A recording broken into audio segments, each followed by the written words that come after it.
মহান আল্লাহর নূরে মুহূর্তে ধুলোয় মিশিয়ে যায় পাহাড়। পাহাড়টির নাম সিনাই পর্বত, যা জাবালে মুসা নামেও পরিচিত।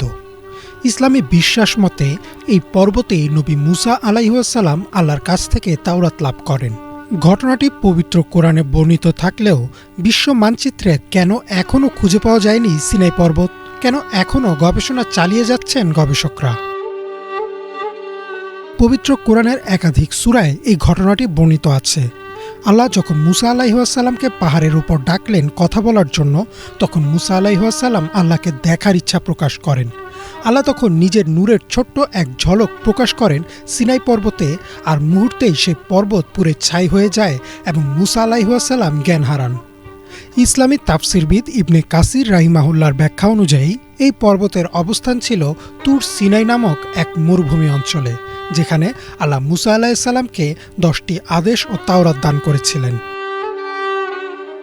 কিন্তু প্রশ্ন হচ্ছে, এই পর্বত আসলে কোথায়? ইতিহাসবিদদের মতে বর্তমান মিশর ও সৌদি আরবের সীমানা অঞ্চলে সিনাই উপদ্বীপে যে পাহাড়কে মাউন্ট সিনাই বলা হয়, সেটিকেই অনেকে কুরআনে বর্ণিত তুর পাহাড় বলে মনে করেন। তবে আধুনিক গবেষণায় দেখা যাচ্ছে সৌদি আরবের উত্তর পশ্চিমে আল-বদ শহরের কাছাকাছি জাবাল আল-লাউজ নামের এক পর্বতও কোরআনের বর্ণনার সাথে মিলে যায়।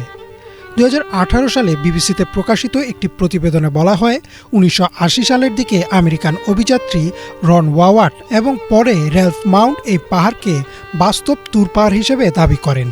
তাদের মতে এই পাহাড়ের চূড়া কালো হয়ে আছে আগুনে পোড়া পাথরের মতো, যা কোরআনে বর্ণিত আল্লাহর নূর দ্বারা পাহাড় ধ্বংস হওয়ার সঙ্গে মিলে যায়। তবে প্রত্নতাত্ত্বিকভাবে এর কোনো নিশ্চিত প্রমাণ পাওয়া যায়নি। মিশর সরকার দীর্ঘদিন ধরে দাবি করে আসছে সিনাই উপদ্বীপের সেন্ট ক্যাথরিন পাহাড়ই প্রকৃত তুর পাহাড়, কারণ সেই স্থানে এখনও প্রাচীন খ্রিস্টান মঠ রয়েছে, যা 6ষ্ঠ শতকে নির্মিত হয়। অন্যদিকে সৌদি আরব দীর্ঘদিন এই বিষয়ে আনুষ্ঠানিক গবেষণার অনুমতি দেয়নি, যার ফলে তর্ক বিতর্ক থামেনি। ইতিহাসবিদরা বলছেন, সময়ের প্রবাহে ভূতাত্ত্বিক পরিবর্তন, আগ্নেয়গিরির ক্রিয়া এবং মরুভূমির বালুর কারণে অঞ্চলগুলো হয়তো প্রাচীন সেই পর্বতের অবস্থানকে পুরোপুরি ঢেকে দিয়েছে। আবার ইসলামী তাফসির অনুযায়ী আল্লাহ চাইলে কোনো নিদর্শন লুকিয়ে রাখতে পারেন, যাতে মানুষ অন্ধবিশ্বাসে না পড়ে এবং ঈমানের পথে বিচলিত না হয়। যেমন কোরআনের সূরা আল বাকারার 259 নম্বর আয়াতে বলা হয়েছে, আল্লাহ অনেক সময় তার নিদর্শন আড়ালে রাখেন, যেন মানুষ চিন্তাভাবনা ও গবেষণার মাধ্যমে সত্যে পৌঁছায়। আধুনিক কালে তুর পাহাড়ের অনুসন্ধান এখনও চলছে। 2022 সালে ন্যাশনাল জিওগ্রাফিকে প্রকাশিত একটি প্রতিবেদনে বলা হয়, কিছু স্যাটেলাইট ইমেজ বিশ্লেষণে সৌদি আরবের উত্তর অঞ্চলে একটি অস্বাভাবিক কালো শিলার এলাকা দেখা গেছে, যা হয়তো সেই পাহাড়ের ধ্বংসাবশেষ হতে পারে। তবে এখনও কোনো চূড়ান্ত প্রমাণ পাওয়া যায়নি। তাই আজও তুর পাহাড় বা জাবালে মুসা রহস্যে ঘেরা।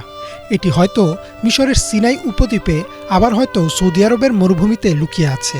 কিন্তু মুসলমানদের বিশ্বাসে এটি শুধুমাত্র একটি স্থান নয়, এটি আল্লাহর সঙ্গে সরাসরি যোগাযোগের প্রতীক, যেখান থেকে মানবজাতি শিক্ষা পেয়েছিল বিনয়, ঈমান ও আল্লাহর মহত্বের প্রতি শ্রদ্ধার। ইমরান মাহমুদ, বাংলা ভিশন।